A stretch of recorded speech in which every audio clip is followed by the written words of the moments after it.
Ora boas, malta, sejam bem-vindos aqui a este segundo episódio aqui da nova temporada de Vamos Falar de NBA, aqui do podcast ou videocast, onde falamos apaixonadamente de basquetebol. Segundo episódio também, lá está, de parceria e de colaboração com a Bola TV, que até recebemos um belíssimo feedback, vou ser sincero, pessoal que até viu em direto, a passar na televisão e que gostou e mandou-me até mensagens e até nossos próprios grupos da comunidade, do Vamos Falar de Fogo, onde também estamos a gravar também para esse canal, a receber belo feedback e agradecer a todos vocês e espero que do vosso lado vocês continuem a nos acompanhar, não seja só no primeiro episódio, que nos acompanhem nos próximos episódios, porque lá está, vai ser, isto não foi só apenas um episódio, como podem ver, vai ser todas as quartas-feiras, vai passar aqui na Bola TV, tal como também no projeto de Vamos Falar de FUM, nas plataformas principais no YouTube e também das plataformas de podcast que vocês conhecem.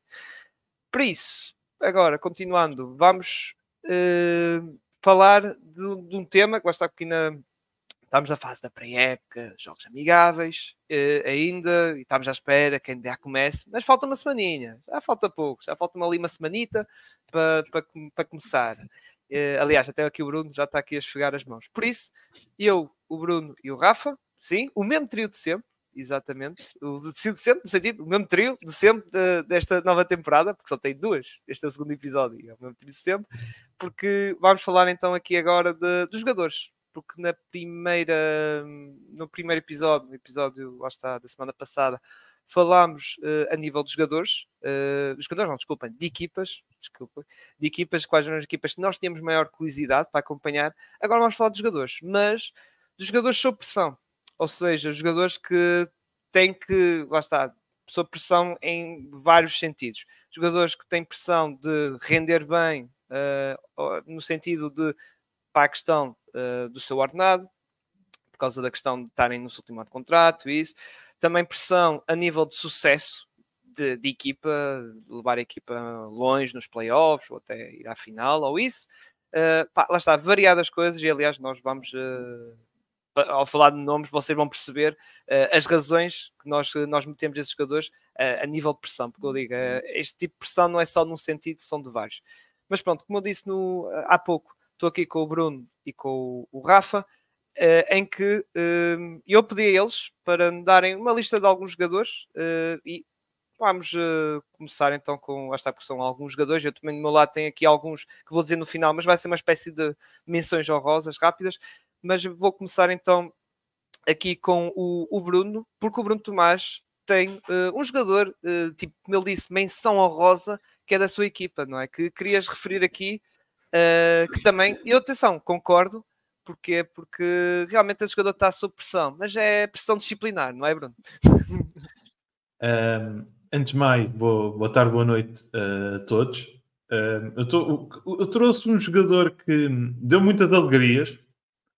É, se calhar, não sei se concordam, mas um do top 5 dos melhores jogadores defensivos dos últimos 30 anos. É um jogador que é uma máquina, defende jogadores muito maiores que ele, defende todas as posições. Mas o final da carreira dele tem sido por vezes deprimente. É certo que ao longo dos tempos ele tem tido vários problemas e sempre teve vários problemas, não é de agora. Mas o ano passado foi particularmente negativo nesse aspecto. No ano anterior também tinha sido, não podemos esquecer do fatídico punch in the face. Mas é o Draymond Green. Draymond Green é uma peça fundamental dos Warriors. É o point forward dos Warriors. É quem distribui o jogo dos Warriors. É quem, jogando a 5, possibilita muitos ressaltos de ressaltos atacantes para os tiradores meterem segundas oportunidades. É um jogador que ajuda muito no pintado numa equipa que por vezes não defende tão bem. É um jogador que, jogando a 4 ou jogando a 5, faz questões incríveis. Pode jogar não apoio ao aluno e pode jogar sozinho a defender homens muito maiores que ele. Mas se houve uma coisa que esta pré-época nos trouxe e nos confirmou, é que o front office dos Warriors mudou por completo. Acho que seria completamente estranho nós falarmos há uns tempos da saída do Klay Thompson dos Warriors, a separação dos Splash Brothers, e isso aconteceu. E eu acho que, não sei se concordam, e isso peço a vossa opinião, que seria muito mais simples uma saída do Draymond Green que uma saída do Klay Thompson, mesmo que o Draymond Green seja mais importante para os Warriors do que o Klay Thompson. Acho que... Eu vou dar a minha opinião rápida. Jogadores como o Klay Thompson, como este Klay Thompson, é fácil arranjar substituto para ele. Agora, um jogador como este Draymond Green, que atenção, este não é o Draymond Green de há meia dúzia de anos, não é? Vamos dizer assim. Ainda é difícil tu arranjares. Aliás, é um jogador algo diferenciado. Por isso, lá está. Falaste há pouco da estratégia dos Warriors, que a estratégia dos Warriors, em primeiro lugar, foi o que o GM disse na press conference pós os esclarecimentos que eles fazem da off-season, foi cumprida, que foi a questão a equipa não poder pagar tanto taxas ou luxury tax ou multas. Mas agora estou no first apron, não é? Salvo erro, sim. Salvo erro, acho que estou nessa zona, que é melhor que estar na segunda, por exemplo. Na segunda tinha muito mais restrições. Mas lá está, eu percebo a parte dos Warriors. Ok, o Klay vai à sua vida, que nós já sabemos as razões e nada contra, atenção. Ele precisava dali de um ar fresco. Aliás, ele nem aceitou ir para os Lakers, por ser ali da Califórnia e tal. Também a nível de tax. Pessoal. Sim. É engraçado que tudo na NBA gira à volta do tax. Sejam os donos a pagar, sejam os jogadores a receber. Sim, o Klay, a parte do tax foi importante, um bocado importante, mas acho que foi mais a questão de ele mudar de ares e sair ali um bocado dos holofotes ali da Califórnia. Eu acho que isso é... Desculpem, acho que isso é a questão mais importante, que é o Klay também tinha um bocadinho de vontade de sair, de estar ali uma coisa diferente. E se calhar posso ser aqui, e não sei se muita gente vai concordar ou não, mas eu, se fosse fã dos Warriors, eu preferia ficar com o Draymond Green. Enquanto o Curry, não é desrespeito ao Klay, porque o Klay é um grandíssimo jogador e não havia os títulos sem nenhum dos três, acho eu. Acho que os três foram um complemento perfeito uns dos outros para conseguirem o título. A questão é que o Green sempre foi a energia daquela equipa, foi a essência daquela equipa. E é um jogador, acho que toda a gente na NBA, tirando os jogadores, os fãs dos Golden State, toda a gente odeia o Draymond Green. Sim. Mas os adeptos adoram. E isso, mas adoram, mas é um daqueles jogadores que vai, para mim, eu acho que vai ter a camisola dele lá em cima. Eu acho que vão ter os três. Mas o Green vai ter. Acho que é como ele é a essência daquela equipa. Quer se goste, quer não, eu compreendo ficarem com o Green e não cortarem as pernas ao Klay Thompson. Acho que qualquer um deles quisesse sair, os Golden State Warriors deixavam sair por um obrigado. E acho que o Klay, como tinha essa vontade também de mostrar alguma coisa noutro sítio, porque ele teve coisas fantásticas, mas ele nunca vai ser sempre aquele jogador. Acho que vai ser lembrado como ele é o Scottie Pippen dos Warriors, um bocadinho. O Curry é que é o grande jogador, é que é a estrela, e o Curry e o Thompson foi o número 2 perfeito e número 1 muitas vezes, mas foi o jogador perfeito para ali. Portanto, eu compreendo que prefiram que, não é preferirem, mas que deixem sair o Klay Thompson e fiquem com o Draymond Green. Apesar de não ser o Green de há uns anos, acho que o Green é muito importante para aquela equipa, até para todos os jogadores que entrem novos, ele dá ali dá-lhes ali na cabeça, isto é a nossa essência, é assim que nós jogamos, é assim que vocês têm que jogar também. Portanto, eu compreendo perfeitamente que seja a escolha do Green. Em relação à pressão, um jogador com tantos títulos, já como o Draymond Green, eu acho que os Golden State neste momento estão a jogar, tentam alguma gracinha, claro, mas não sei se há pressão assim a esse nível. Eu acho que a pressão do Green... A pressão pelo não ser parvo. Há pressão pelo não ser parvo. É o final da carreira dele. Ou seja, ele sair pela porta algo grande. Não sei, a pressão dele é tipo, ele não continuar a ser, vamos dizer assim, usar essa expressão um bocado parvo, que ele teve atitudes parvas na época passada, e isso sujar a sua carreira e depois ele sair pela porta mesmo pequena, que é um jogador que depois o seu final de carreira vai ser marcado por suspensões, castigos, multas e aquelas cenas que nós vimos que ele fez, não é? Principalmente na última época. Eu acho que não há nada que o Draymond Green faça nestes últimos anos. Ele até pode trazer uma toalhinha quente para todos os jogadores adversários. Ele nunca vai perder essa... ser conhecido como aquele jogador agressivo que foi suspenso e que fez aquilo e que deu pontapés aqui.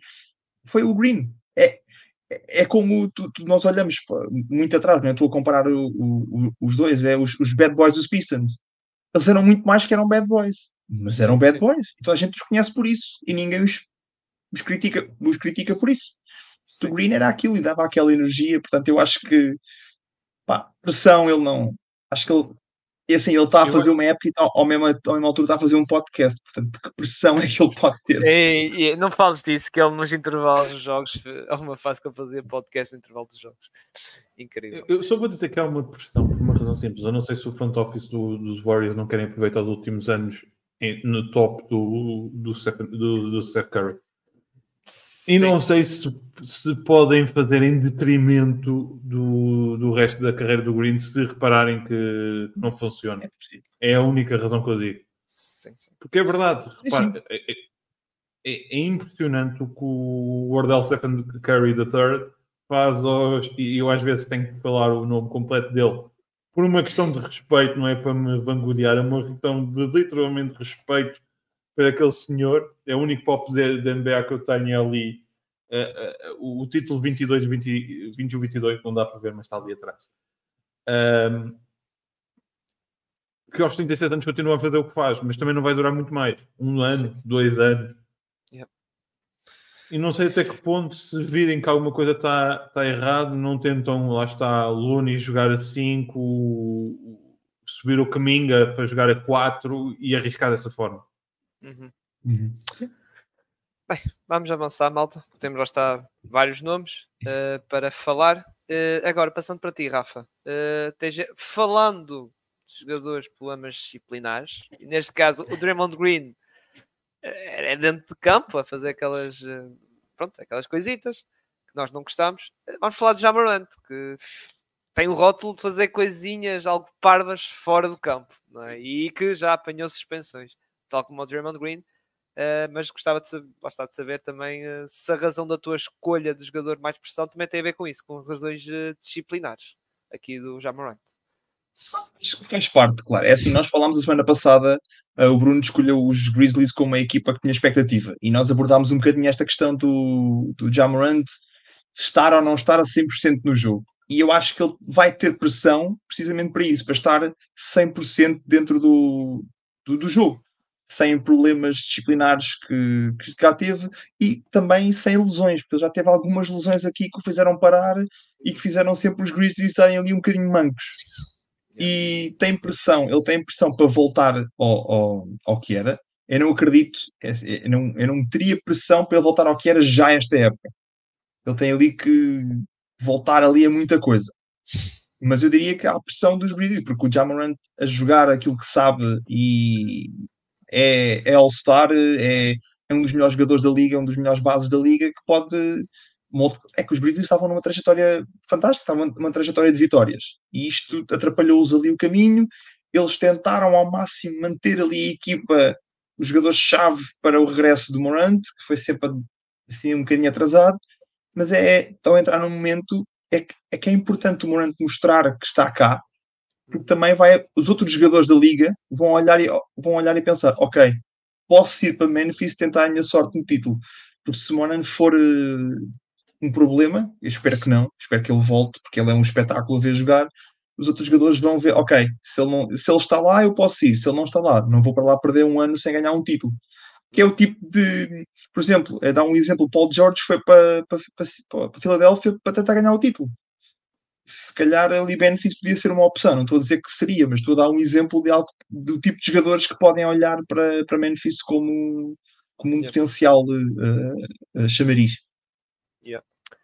Agora, passando para ti, Bruno, temos aqui um Jamal Murray, internacional do Canadá, que do que eu lá está nos Jogos Olímpicos não esteve bem, e do que eu vi nesta pré-época também as coisas não me parecem andar muito famosas, e é um jogador que renovou pela equipa um contrato max por volta da casa dos 50 milhões.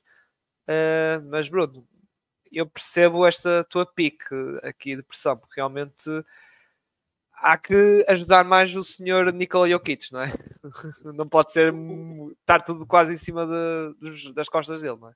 Para ele carregar aqui. Trago aqui o Jamal Murray para falar daqui um bocado geral dos Denver Nuggets. E do problema que é os Denver Nuggets suportarem o Jokic, que parece que desde que foram campeões são todos a sair. Eu vou ser honesto, eu se fosse fã dos Denver Nuggets ficava tão chateado com a saída do KCP. É um jogador que eu adoro, acho fantástico.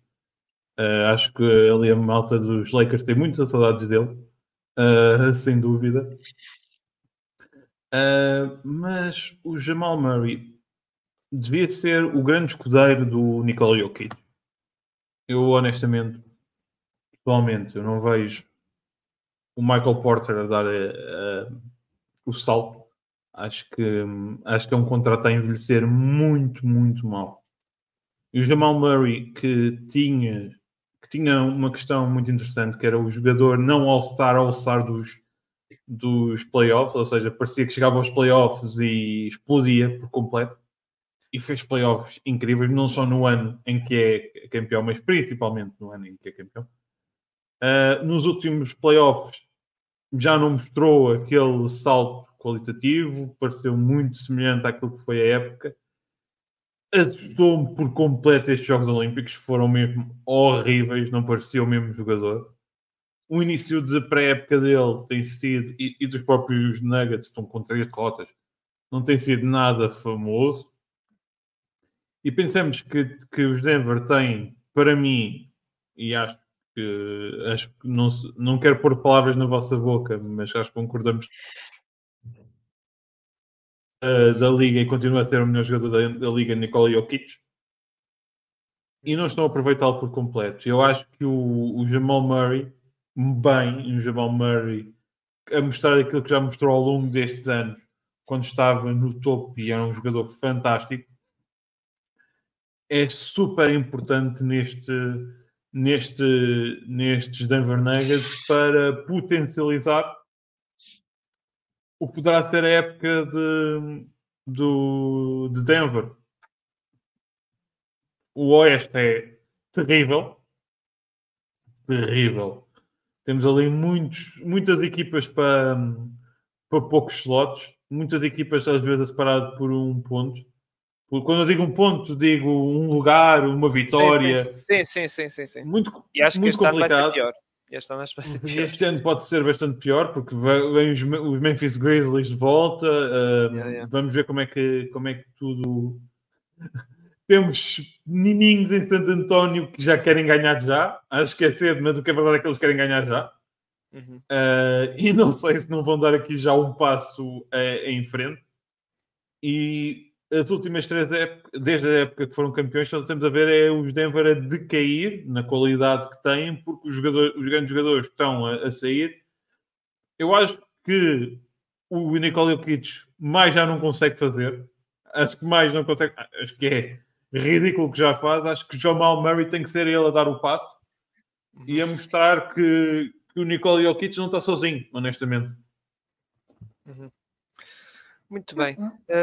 E só acrescentar, porque é assim, o Jamal Murray era claramente o jogador ofensivo para ajudar o Jokic. Enquanto o Michael Porter e o Aaron Gordon mesmo e o KCP, que eram os triplos, mas eram para defender, eram parte defensiva da equipa. E o Jamal Murray, depois da lesão, não conseguiu voltar ainda àquele potencial ofensivo. E isto, com as devidas diferenças, faz-me lembrar o tempo, agora, neste momento, faz-me lembrar o tempo do Dwight Howard em Orlando, que nunca tinham ninguém ofensivo para ajudar ali na posição de base. Era o Jameer Nelson, tentaram ali várias coisas. E não sei se Jamal Murray não está ali um bocadinho na calha também de, bem, se calhar temos de trocar esta pessoa. Mas se não, ou deixá-lo sair simplesmente, mas agora que o contrato ainda vai demorar, é assim, compreendo a pressão. Eu pensei nesse nome também, no Jamal Murray, mas é aquela questão de já foram campeões também. Acho que há mais pressão para quem não foi campeão do que para ou quem tem que mostrar alguma coisa do que quem já foi. Mas compreendo que o Jokic é o melhor jogador da liga, sim, mas compreendo que o Jamal Murray tenha que dar corda aos sapatos, senão aquilo pode. O dinheiro não o perde, mas pode sair de Denver. Yeah. Olha, passando para ti, Rafa, vamos falar aqui de outro base, Tyler Hero, que tu escolheste dos Miami Heat. Eu, por acaso, também ia aproveitar a boleia e ia falar um bocado de outro jogador do Heat, mas falando de Tyler Hero também, diz-me então as razões da pressão que ele vai sofrer nesta época. Acho que a pressão do Tyler Hero, e acho que foi uma das coisas que tu falaste há pouco, foi os salários. Ele foi pago e bem pago. Ele estava a fazer um grande trabalho no ZIT enquanto jogador que saía do banco. Passou para titular. Assim, ele não piorou ao nível ofensivo, mas também não melhorou. E há ali um bocadinho, é aquela questão de o Tyler Hero é um jogador puramente ofensivo. É puramente ofensivo. Defensivamente é um cone. E é uma tendência agora de, não são todos, mas de muitos jogadores ofensivos na liga são cones na defesa. Tens o Trae Young, que é um cone, por muito que me custe, muitas vezes o Jalen Brunson é um cone na defesa também. É uma coisa que acontece muito. E o Tyler Hero teve aquele prémio, ao ZIT, para ser aquele número 2 ao Jimmy Butler, e muitas vezes conseguiu ser o número 1. Ele continua com as suas inconsistências ofensivas, mas consegue dar cabo de uma equipa em 5 minutos, mas também consegue, durante 2 períodos, se calhar, mandar a bola para todo lado, menos para dentro do cesto. E há aqui ganhar essa consistência. Ele tem a pressão para ganhar essa consistência, e porque, enquanto jogador ofensivo que é, o poder que ele traz ofensivo tem que ser muito maior do que a desgraça que ele traz defensiva. Aquele rácio de... Sim. Estão a perceber? É um bocadinho por aí. Por isso é que eu acho que ele tem um bocado de pressão, porque o Jimmy Butler também não vem para novo. E eles são aquela equipa que precisam de estar consistentemente. Toda a gente sabe que ou se espera que a época regular do ZIT seja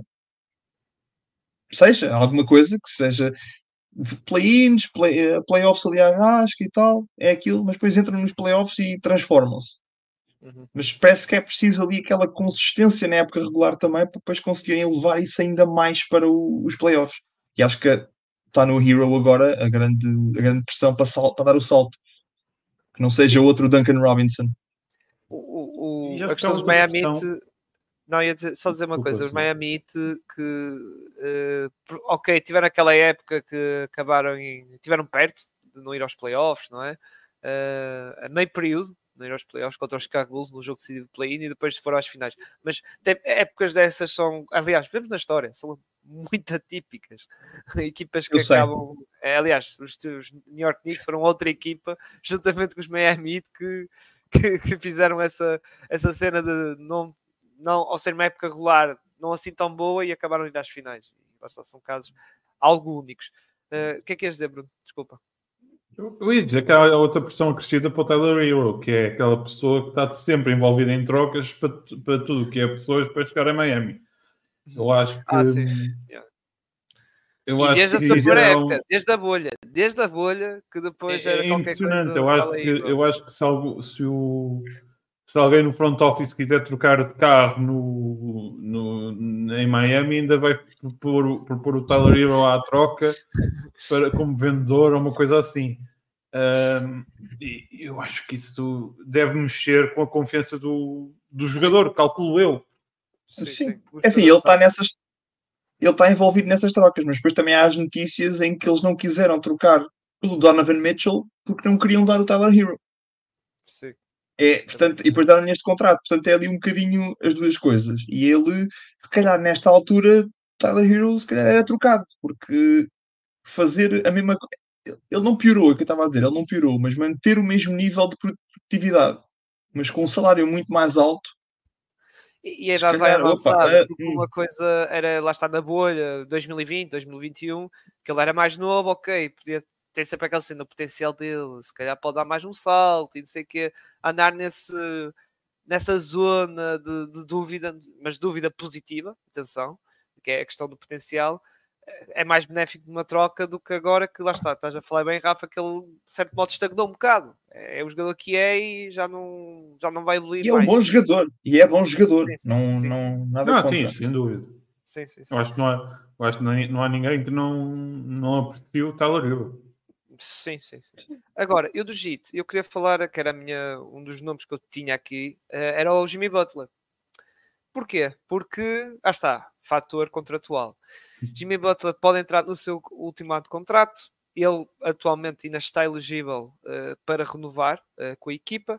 Só que há uma questão. Jimmy Butler, ao que parece, quer renovar pelo valor de Supermax, ou seja, 35% do cap, que seria valores de 60 e qualquer coisa milhões, embora isso só ia entrar em vigor na próxima época, não esta época ainda tem o seu contrato. Só que os Miami Heat não estão assim muito virados, ou estão à espera de uma nova atitude de Jimmy Butler, porque nestes últimos anos, especialmente esta última época, vimos, não vou dizer má atitude, mas o Jimmy Butler teve uma postura assim um bocado como o Rafael estava a dizer, época regular, deixa um bocado andar, sei que mais e que tal, e depois os playoffs é que é, só que não funciona sempre. Aliás, funcionou no ano passado, exato, não nesta época passada, no outro anterior, mas não resulta sempre. E o Pat Riley, que deu ali alguns toques em algumas conferências de imprensa, gostava uma melhor, vamos dizer, atitude do Jimmy Butler, e agora até o próprio Jimmy Butler neste Media Day revelou outra postura e que realmente vai jogar para o seu contrato da NBA e vai jogar com essa pressão, ou seja, ele tem que mostrar realmente que vale esse Supermax, vamos dizer assim, que só pode ser 2 anos, por causa da regra dos 38 anos, ou seja, um jogador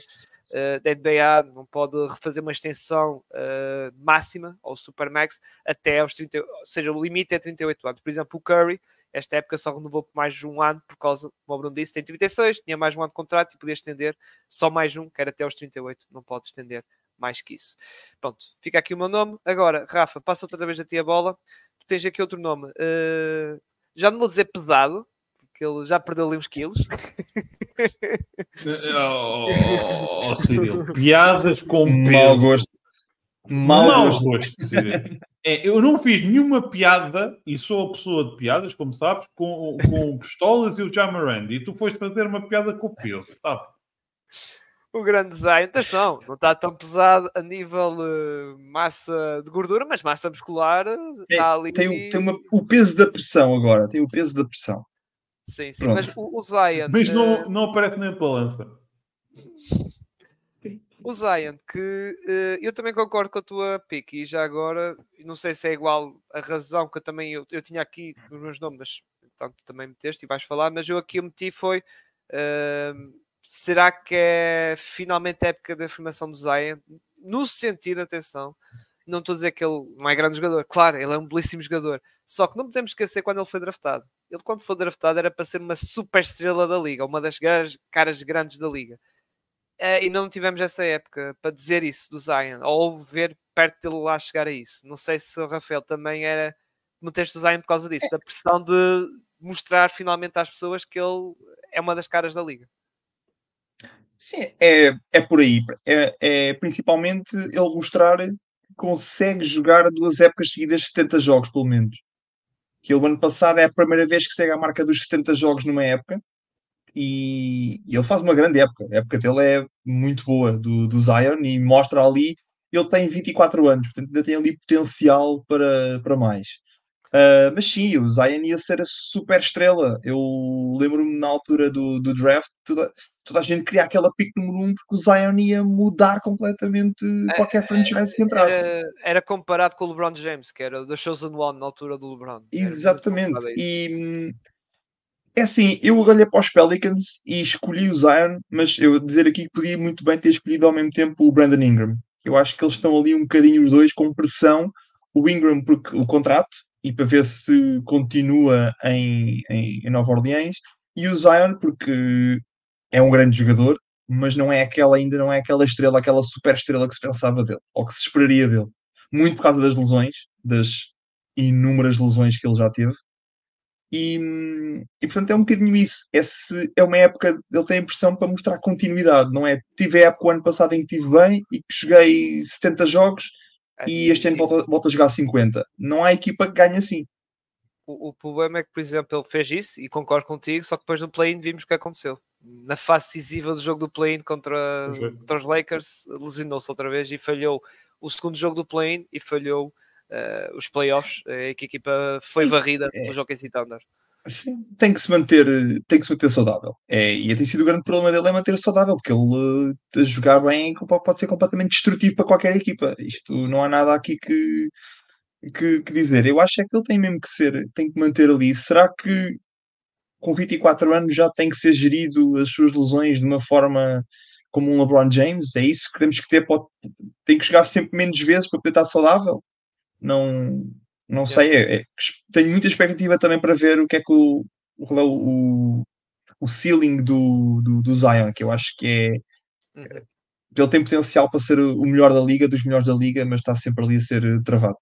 Yeah. E falaste outro nome que também concordo, Brandon Ingram, Sim. dos Pelicans, que fala-se muito na questão do mercado de trocas, e até digo uma coisa, mesmo que ele seja trocado para outra equipa, ele vai ter essa pressão de, por causa da questão do contrato, não é? De justificar se realmente ele vale o contrato que ele deseja, os tais 50 milhões anuais, que para mim, a meu ver, ele não merece, não é jogador para isso, e lá está. E para mim, até digo, para muita gente, não merece, e por isso há essa pressão de tipo, epá, se tu realmente achas que vales esse ordenado, tens que mostrar. E se é nos Pelicans, ok. Se for noutra equipa, ou seja, se ele for trocado, seja agora, vamos dizer assim, outubro ou novembro, ou até na deadline, ele noutra equipa vai ter que provar isso, porque senão vai ter que andar aí na free agency e se calhar vai ter uma desilusão na free agency no próximo verão. Eu tenho sempre um bocadinho de dificuldade. Isto pode ser um bocado uma maneira errada de minha de ver as coisas, mas eu se fosse dono de uma equipa, o Brandon Ingram está nos Pelicans e aquilo não funcionou com o Brandon Ingram. Porque é que há de funcionar na minha equipa se eu quero ser campeão e ali já não funcionou? Eu sei que é uma maneira assim um bocado, pode não ser a correta de ver as coisas, mas eu olho um bocadinho para aí, como é, este teve a oportunidade e não conseguiu, o que é que eu lhe vou pagar os 50 milhões se há outra liga posso tentar com outro com menos dinheiro? É um bocadinho a pressão nisso também. É um bocadinho. Eu não entendi isso e é por isso é que eu acho que ele tem uma grande pressão de mostrar que se ele faz uma boa época este ano, os Pelicans têm que fazer a escolha de lhe pagar. Ou então ele que vai conseguir esse dinheiro no outro lado. Sim. Ou numa sign and trade, não estou a dizer por via free agency, mas por sign and trade também dá para fazer isso. Sim, claro. Agora, passando para ti, Bruno, temos aqui basta, outro nome pesado também, mas este não, é de peso, mas mais pesado no sentido de maior destaque, que é o Joel Embiid, não é, Bruno? E aqui é a pressão que eu falei no início. Lá está, como digo, vamos falar de vários jogadores e de pressões de vários sentidos. No caso do Embiid, não é nada contra na época regular, que ele já falou que é um MVP, é um dos melhores do mundo, só que falta aquele sucesso coletivo, ou seja, de levar a equipa mais longe. E acho que é essa a pressão que queres mencionar, não é? Quando se fala de Joel Embiid, não é? Eu acho que o Joel Embiid tem aqui um problema grave, que é, se calhar, na melhor época dele, para mim, que foi a época passada até a lesão, foi monstruosa. Foi a única época que eu disse ele está a fazer uma melhor época que o Nikola Jokic. E tem a lesão, infelizmente. E depois chega aos playoffs e tem a Bell's Palsy. Infelizmente o homem é carregado sempre de lesões. Eu acho que está na altura dos 76ers gerirem ele com pinças para poderem chegar a uns playoffs e finalmente termos um Joel Embiid a 100% nos playoffs e mostrar que aquele sexto mítico do Kawhi foi só um ponto na história e não vai ser o ponto determinante na carreira do Joel Embiid. Agora tem a chegada do Paul George para ajudar também com o Tyrese Maxey. 2 jogadores que têm problemas de lesões, portanto vai ser curioso como é que vão gerir os dois. O terceiro Big Three dos 76ers depois do James Harden, se bem que o James Harden dizer que aquilo é um Big Three já é complicado. Acho que somos nós mais Big Threes que o homem da barba. Vamos ver como é que corre os Clippers. Mas eu estou muito curioso para ver o Joel. Eu quero muito ver o Joel bem. Estes Jogos Olímpicos me meteram medo, porque houve um jogo ou dois em que vimos o Joel Embiid bem, mas parece que as lesões estão a fustigá-lo cada vez mais. Aqueles joelhos, aquelas costas não estão...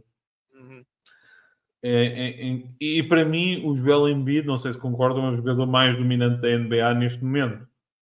Sim, quando tiver nível tudo de domínio de força saudável, quando está tudo não há outro. Assim, e mesmo a 75%, 80% do ano passado nos playoffs ele deu muito trabalho à defesa dos Knicks e não é, e portanto ele consegue completamente dominar.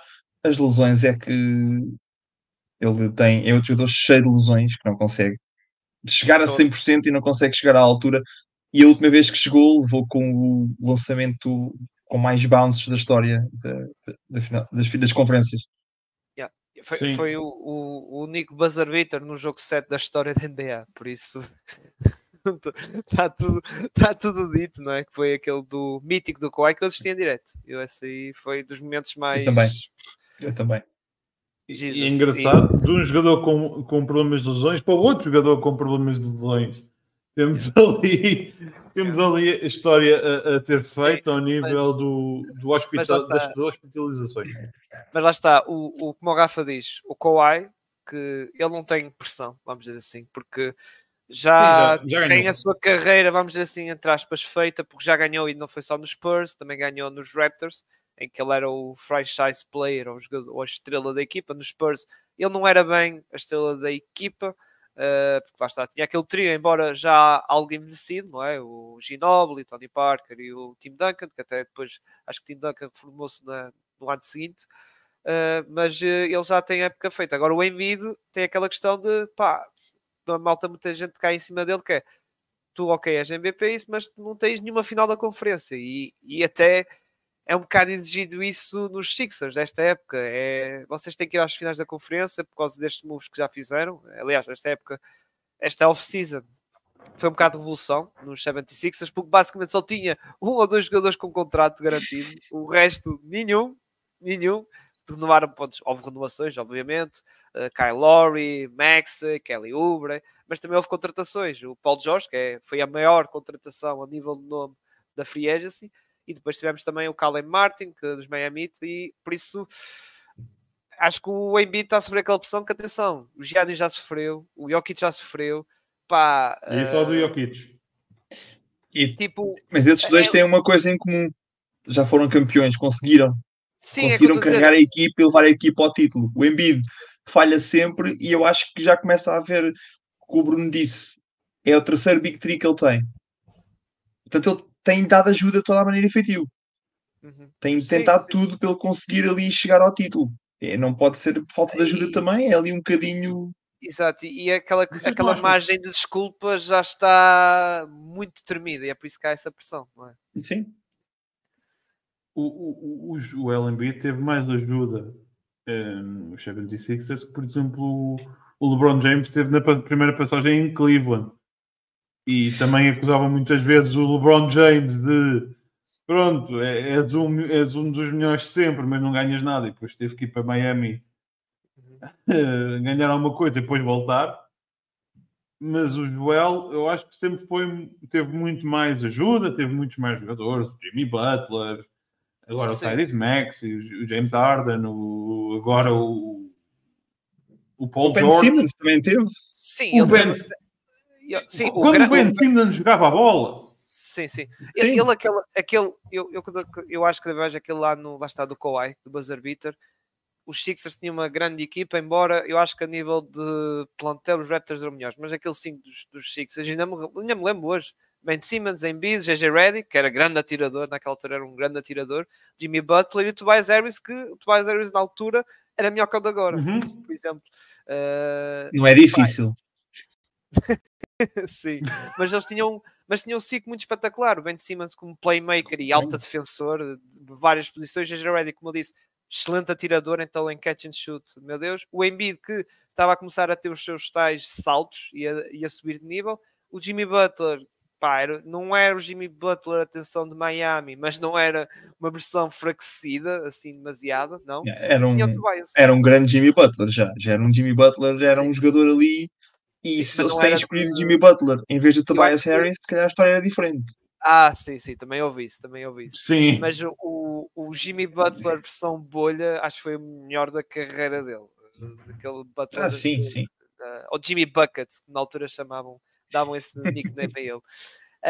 Mas sim, passando agora para ti, Rafael, vamos falar de outro big man, vamos dizer, neste caso não é poste, embora pode jogar a poste, nós vimos isso nos playoffs, que é dos Cleveland Cavaliers, que é o Evan Mobley, que sim. Eu acho que pegando na questão do Zion, da afirmação, também eu acho que há ali uma pressão no Evan Mobley para ter uma época de afirmação, e não é julgar as qualidades defensivas, é outras coisas, não é, Rafael?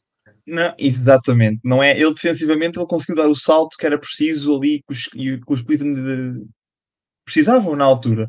A minha questão é que quando os Cleveland fizeram a troca para o Donovan Mitchell, rapidamente os jogadores jovens precisam mais rapidamente chegar ao topo, ao auge, ou consigam ajudar a estrela, porque o Donovan Mitchell foi para lá para ser campeão. Portanto, uma troca dessas acelera todo o processo. E o Garland conseguiu dar ali um salto, é um grande jogador e faz ali um backcourt bom com o Donovan Mitchell. Mas o Jarrett Allen está lá para defender, ok, está lá para aquilo e ganhar uns saltozinhos, muito bem. O Evan Mobley tem que ser aquele número 2, mais do que o Garland para mim. O Mobley tem que ser o número 2 do Donovan Mitchell. E aquele contrato que lhe deram, ele ainda mais tem que ser esse número 2. Ele tem que encontrar aquela agressividade ofensiva. Ele está na pressão nisso porque depois os Cavs têm uma escolha. Ou mantêm o Mobley e deixam o Donovan Mitchell sair, não acredito, contratos e tal, ou então arranjam uma alternativa ao Evan Mobley, que não sei como é que eles conseguem assim. Não há assim tantos peixes graúdos por aí, não é? Que queiram sair assim das equipas. Portanto, o Mobley tem que dar aquele salto ofensivo. Pronto, aquela troca pelo Donovan Mitchell obriga os jogadores a acelerar o processo. Portanto, a pressão que há do Evan Mobley é um bocadinho diferente da pressão do Zion, acho eu. O Zion tem que ser a estrela porque era a estrela. O Mobley tem que ser melhor, tem que liderar aquilo, tem que ser a pessoa mais agressiva ali no paint, porque tem que acompanhar o Donovan Mitchell para chegar ao título. Porque senão os Cavs ficam naquele meio e depois vemos coisas como há 2 anos em que dos Knicks, o Mitchell Robinson deu cabo dos dois, do Jared Allen e do Evan Mobley. Isso não pode, não dá para acontecer. Sim, eles têm que dar assim tem que subir um patamar para a equipa subir, senão vai ser uma típica de equipa, como estavas a querer dizer, de ok, vamos aos playoffs, ganhamos se calhar uma ronda e depois caímos fora. É um bocado... Ou por sorte conseguimos ir às finais da conferência, mas depois nunca mais lá chegamos. For isso. E até aliás, até vou dizer uma coisa sobre os Cavs, se formos a ver, o único jogador que não tem assim grande pressão das grandes estrelas é mesmo o Donovan Mitchell. Porque acho que o Donovan Mitchell está ali tipo, aliás, a renovação dele foi um bocado a mostra disso, foi tipo, eu quero ver o que é que a equipa vai fazer para me convencer a ficar cá ainda mais alguns anos, né? E ver o que é que isto está. E tocaste no Evan Mobley, como também já está algo pressionado, não tanto como o Evan Mobley, mas está algo pressionado, e até mais na questão de se as coisas não resultar bem entre ele e o Evan Mobley, eu acho que os Cavs vão tomar a decisão de escolher um ao outro, lá está, dos postos, vamos dizer, ao jogador grande, vão escolher trocar o Jarrett Allen, a meu ver, apesar de ter contrato renovado, tem essa pressão. Se o Mobley não melhorar ofensivamente, com o dinheiro que o Mobley, que lhe estão a pagar ao Mobley, conseguem buscar um ou dois jogadores. A questão é essa. Sim. Eu estou a dizer a nível de mais valor, eu acho que o Mobley tem... Sim. Claro que Eu o também mercado acho de trocas que sim. tem mais valor, sim. Estou a perceber o que queres dizer, ou seja, a nível de mercado de trocas, o Mobley consegues ter melhor recompensa que o Jarrett Allen e os Cavs, exato. Eu estou a falar mais a nível dentro de campo, de negócio de Sim, eu ficar, estou a pensar ficar um a nível de bocadinho mercado. em um move all-in. Sim, Tá a ver? estou a perceber. Trocar o Estou a Mobley e perceber. buscar gente é um move all-in. Exato. É, ou fazem isso, ou deixam o Donovan Mitchell sair e tentam ali Garland e Mobley. Não sei, o Mobley tem que dar o salto. E outro jogador que por acaso também está na minha lista é o Garland, porque ele teve uma época, ok, teve bons momentos, mas no final da época, os playoffs, não gostei assim, não convenceu realmente. E acho que Os está playoffs ali foram muito maus. contra os meus Magic, até chegar a um ponto os meus Magic deixavam ele lançar sozinho quase, porque eles não estavam, na mesma fase que eles não estavam a marcar quase nada.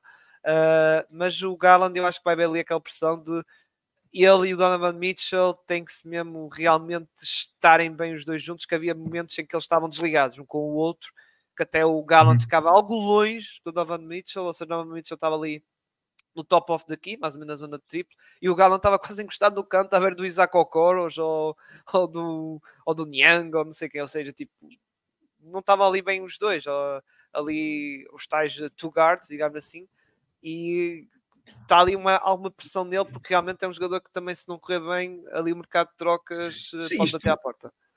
Sim, eu podia ter escolhido o Mobley porque acho que é quem eles esperam mais, quem os Cavs esperam mais.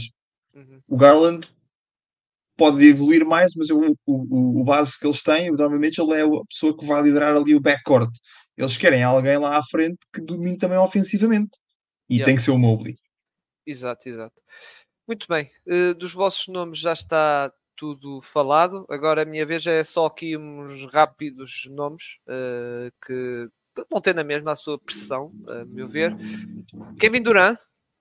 Porquê Kevin Durant? Porque é tal história do costume que o Bruno, se calhar, deve ser melhor que nós, que é, será que finalmente vai ganhar um título sem, ou seja, ele ter um título lá na sua casa, sem estar ali escrito Golden State Warriors? Será? Ou um anel, neste caso é mais um anel, sem o símbolo dos Warriors.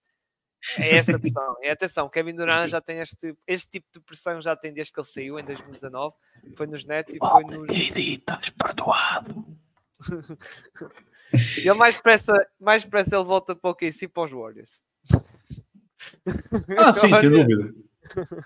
Só que aí eu acho que ele não vai ser recebido, acho que aí não vai ser tão bem recebido em OKC, mas pronto. Mas lá está, é essa tal pressão que eu digo. O Kevin Durant teve essa pressão, podem ter pressão desde 2015, por isso, e vai continuar a ter. É a pressão de limpar o seu legado. Há bocado falaram do LeBron James, que ganha o título em Miami e depois regressa a Cleveland. LeBron James, se não ganha esse título em Cleveland da maneira que foi, contra os Warriors que foram, não limpa o legado dele daquela forma. Como acaba por limpar.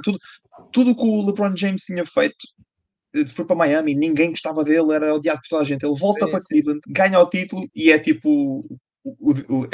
é adorado. É adorado porque conseguiu ganhar em casa e foi fantástico. E depois ainda melhor foi quando ganhou nos Lakers e depois for Kobe e pronto, ainda mais foi adorado. Porque sim, ele foi para os Lakers, mas esse nos Lakers não, sabe porque é que o LeBron, estamos a falar do jogador mais odiado do mundo. Não há, é o mais popular e o mais odiado. Isso não há. É assim, quando dizes todas as semanas que és o melhor de todos os tempos, as pessoas têm tendência a não gostar de ti. E os ex-jogadores e tudo mais. Crias um bocadinho isso. Mas sim, eu percebo a limpeza do legado do Durant, sim. Mas não acho que consigo. Depois eu tenho aqui outro nome, outros nomes rápidos.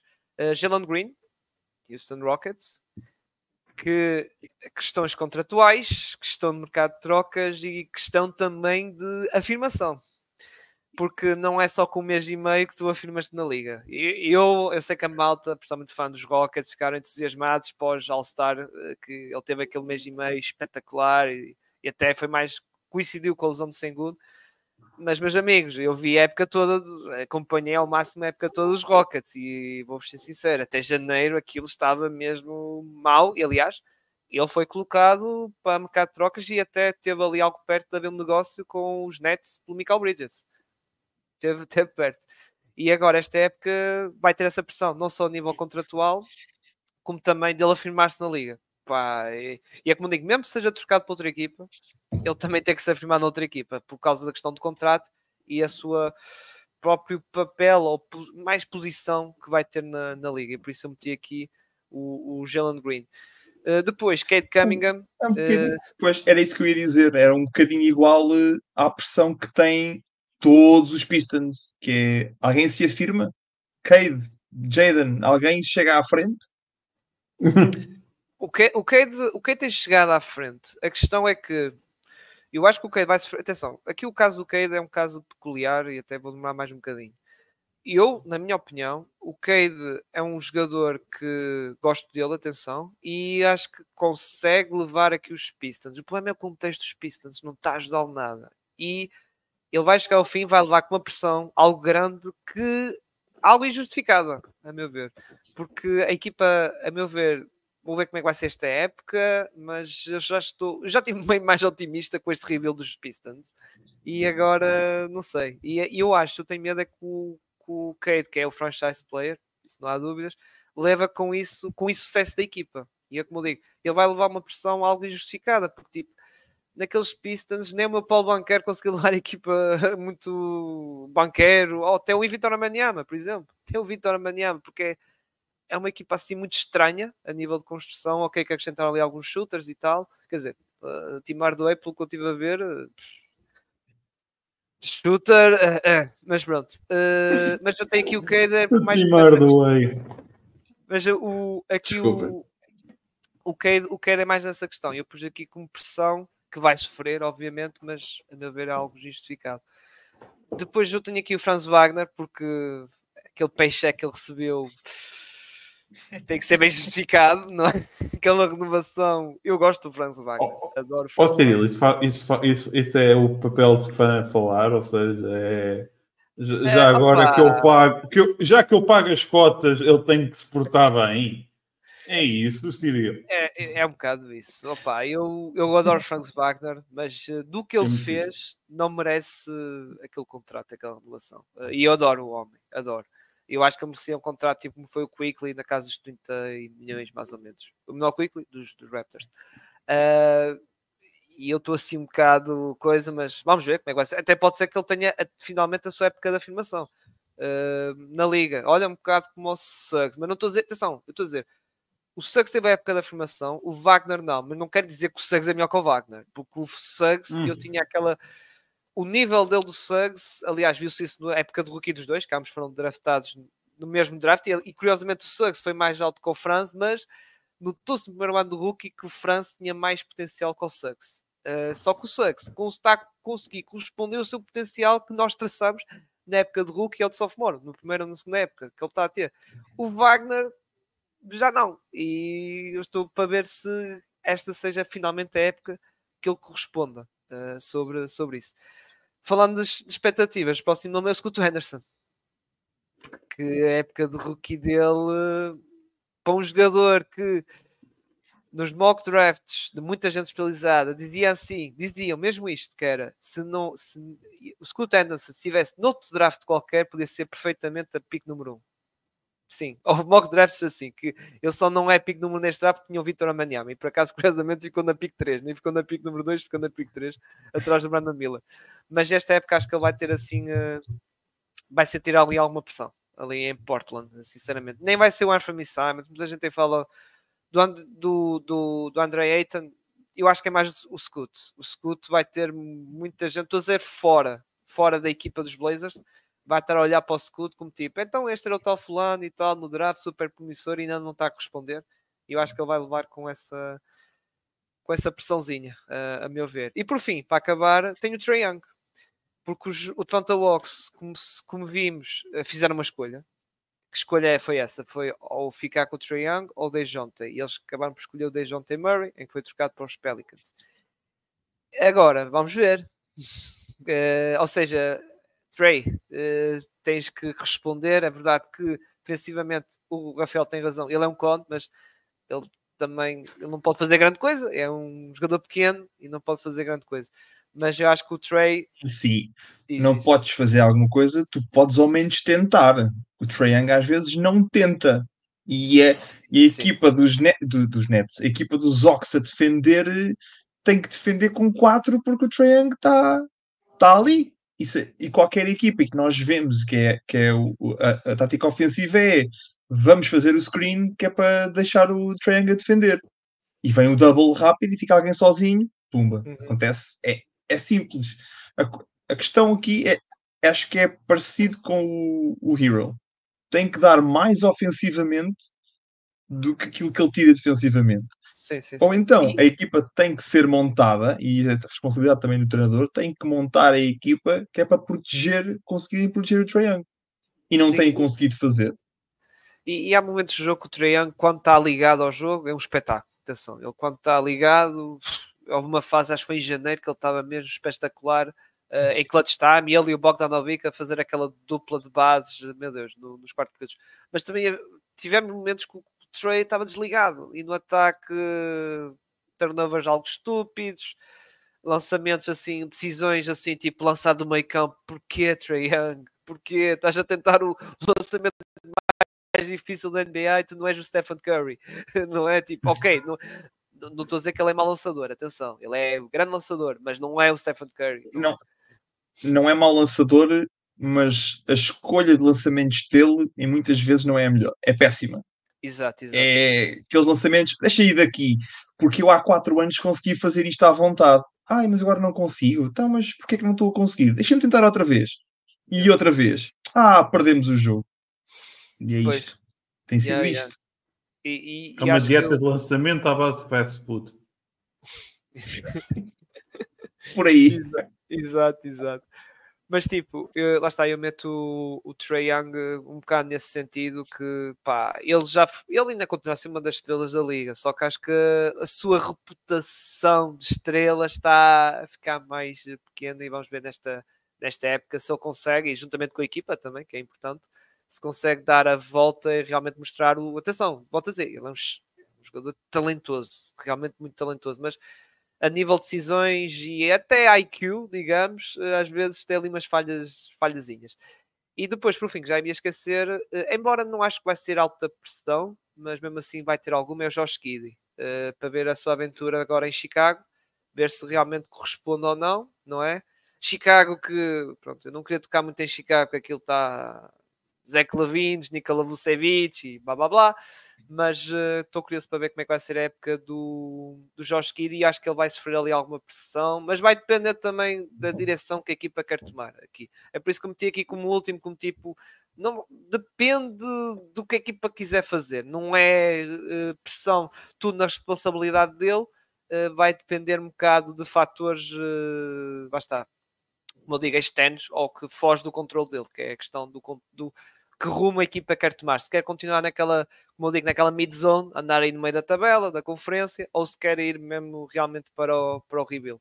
Mas isso vamos ver. E já agora, falando dos Bulls, teremos o regresso do Lonzo Ball, finalmente, para aí pós 2 ou 3 épocas, já não me lembro o certo da data, vai fazer um jogo amigável nesta quarta-feira contra os Milwaukee Bucks e pá, é uma belíssima notícia. O Lonzo era um dos jogadores que eu gostei bastante e até, pá, foi um jogador que nos Lakers não se deu-se bem, mas depois trocou para os Pelicans. Foi melhorando, mas depois nos Bulls, pá, tive uma época que eu estava realmente, uau, espetáculo. E realmente isto é uma boa notícia, não é, Bruno? Aqui o regresso do Lonzo Ball, não é? Vai ser interessante de ver, Vamos Embora, ver como nada de expectativas altas, não é? Claro, não podemos ter. E com esta boa notícia, então, vamos aqui encerrar aqui este episódio de Vamos falar de NBA. Espero que tenham gostado aqui deste episódio. E podem continuar a mandar feedback positivo. Nós agradecemos.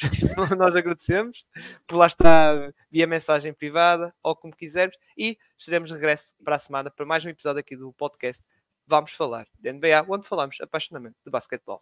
Até para a semana. Fiquem bem.